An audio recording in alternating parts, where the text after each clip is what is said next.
പാവറട്ടി വിശുദ്ധ യൗസേപ്പിതാവിന്റെ തീർത്ഥകേന്ദ്രത്തിലെത്തുന്ന ഭക്തർക്ക് യൗസേപ്പിതാവിന്റെ മഹത്വവും ജീവിതവും കൂടുതൽ പഠിക്കുവാനും ആത്മീയമായ ഉന്നതി നേടുവാനും സ്ഥാപിച്ചതാണ് ഈ പിതാപാത. പുണ്യാളന്റെ ജീവിതത്തിൽ ദൈവികമായ ഇടപെടലിലൂടെ നടന്ന പ്രധാനപ്പെട്ട സംഭവങ്ങൾ മനോഹരമായ ശില്പനിർമ്മിതിയിലൂടെ ആവിഷ്കരിക്കപ്പെട്ട ഈ പിതാപാത 2019 ദേവാലയ മുറ്റത്ത് നിർമ്മിക്കപ്പെട്ടത്. എല്ലാ ബുധനാഴ്ചയിലും ഉച്ചതിരിഞ്ഞ് 5 മണിക്കുള്ള ദിവ്യബലിക്കും നൊവേനയ്ക്കും ശേഷം ഇവിടെ ഭക്തർക്കായി സവിശേഷമായ പ്രാർത്ഥനകളും തിരുകർമ്മങ്ങളുമുണ്ട്. കുരിശിന്റെ വഴി അഥവാ സുലീവ പാതയിലേതുപോലെ വിവിധ ജീവിതഘട്ടങ്ങളെ പ്രതിനിധീകരിച്ച് വ്യത്യസ്ത സ്ഥലങ്ങളും ഓരോ സ്ഥലങ്ങളിലും പുണ്യാളനോടുള്ള പ്രാർത്ഥന ചൊല്ലി മുന്നോട്ട് നീങ്ങാനും വിശ്വാസികൾക്ക് കഴിയും വിധമാണ് പിതാപാത നിർമ്മിക്കപ്പെട്ടിട്ടുള്ളത്.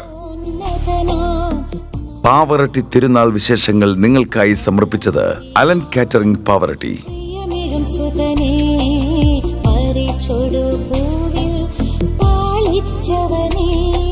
പരിപാ